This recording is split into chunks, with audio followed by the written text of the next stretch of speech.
अस्सलाम वालेकुम all student, this is Hayaz Mohammad, you are watching Imam academy. अच्छा स्टूडेंट, हम फ्यूचर सिंपल पढ़ चुके हैं। शुरू में मैं भूल गया, मैंने पास्ट सिंपल कहा, ठीक है। फ्यूचर सिंपल हम पढ़ चुके हैं और बी गोइंग टू हम पढ़ चुके हैं, ठीक है। अब हम पढ़ेंगे आगे फ्यूचर कंटिन्यूअस। हम फ्यूचर कंटिन्यूअस किस तरीके से यूज करते हैं, उसकी क्या डेफिनेशन होगी, क्या फॉर्मूला होगा, किस तरीके से हम सेंटेंस बनाएंगे अपने डेली लाइफ में, तो वो आज डिस्कस कर लेते हैं, ठीक है। Come to the definition. अच्छा स्टूडेंट, यहाँ पर आप देखें कि इसकी डेफिनेशन क्या है। The future continuous tense is used to express a continuous और ongoing एक्शन। मतलब कंटिन्यूअस और ongoing action both are same, that we expect to happen in the future. हम कोई भी काम, कोई भी डिसीजन, कोई भी एक टारगेट जो फ्यूचर से रिलेटेड हम कोई अचीव करना चाहते हो, उसको फुलफिल करना चाहते हो, तो वहां पर हम वो आपकी जो फ्यूचर कंटिन्यूअस है वो यूज कर लेते हैं, ठीक है। उसका फॉर्मूला क्या होगा वो देख लेते हैं। फॉर्मूला सब्जेक्ट, उसके बाद में विल बी प्लस वर्ब की आईएनजी फॉर्म। अच्छा तो स्टूडेंट्स, यहाँ पर आप देखें कि फॉर्मूला इसका क्या है। हम जब भी फ्यूचर कंटिन्यूअस की बात करते हैं तो वहाँ पर सबसे पहले हम सब्जेक्ट के बाद है विल बी हम यूज कर लेते हैं। विल बी के बाद हम वर्ब की आईएनजी फॉर्म, मतलब कि fourth form of the verb हम यूज कर लेते हैं। उसके बाद है ऑब्जेक्ट। तो ये हो गया फ्यूचर कंटिन्यूअस का फॉर्मूला। इससे रिलेटेड हम किस तरीके से सेंटेंस बनाते हैं, जैसे कि मैं यहाँ पे लिख रहा हूँ कि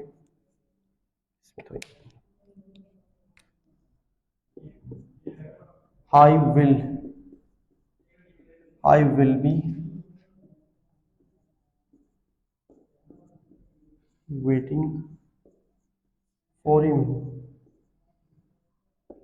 मतलब I will be waiting for him या I will be waiting for her. तो ये अपने मतलब पर्सपेक्टिव से आप बना सकते हो कि मैं उसका इंतजार कर रहा हूँगा। इसको हम फ्यूचर कंटिन्यूअस में ही यूज करते हैं। They will be they will be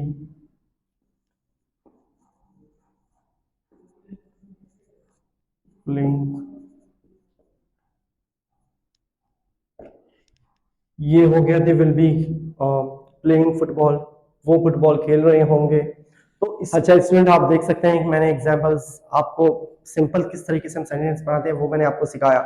अब हम इसमें नेगेटिव, इंटरगेटिव और इंटरनेगेटिव किस तरीके से बनाते हैं उसका पैटर्न देख लेते हैं। यहाँ देखें आप, यहाँ पे लिखा आई will be waiting for him, they will be playing football.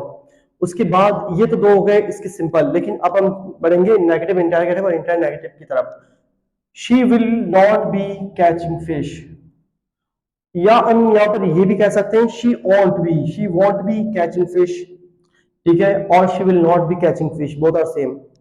Will she be catching fish, ये इंटर नेगेटिव हो गया, सॉरी इंटरगेटिव। उसके बाद will she not be catching fish, ठीक है, ये हो गया इंटर नेगेटिव। अच्छा स्टूडेंट देखो, मैं आपको जो भी पढ़ा रहा हूँ आपको बेस्ट स्टैंडर्ड के थ्रू ही आपको फॉरवर्ड कर रहा हूँ। ये वो चीजें हैं जिनके लिए हमने काफी पीसेस भरी हैं, बहुत कुछ आपने मतलब पे किया है, उसके बाद ही हम यहाँ पे आपके सामने आपकी क्लास ले रहे हैं, आपको क्लास दे रहे हैं। तो आप इनको अगर यूज करें तो आपको कोई भी लैंग्वेज स्टैंडर्ड की आपको जरूरत नहीं है, किसी को फीस पे करने की जरूरत नहीं है। आप इनको इजीली इस्तेमाल करके जो मैं आपको कन्वर्सेशन क्लासेस दे रहा हूँ उनसे भी आप फायदा उठाकर अपने डेली लाइफ में उनको यूज कर सकते हो। बाकी एक चीज हमेशा याद रखें कि nothing is interesting if you are not interested. जब आपकी अपनी इंटरेस्ट होगी ना तो आप कहीं से भी सीख सकते हो। जब आपकी अपनी इंटरेस्ट है, जो आपकी विल पावर है वो ही डाउन हो गई हो, तो आप जहां भी पढ़ें, जितने महंगे महंगे कोचिंग सेंटर्स में जाएं, लैंग्वेज सेंटर्स में जाएं, जब आपके इंटरनल जो इंटरेस्ट है वो ही खत्म है, वो ही नहीं है, तो कोई फायदा नहीं होता।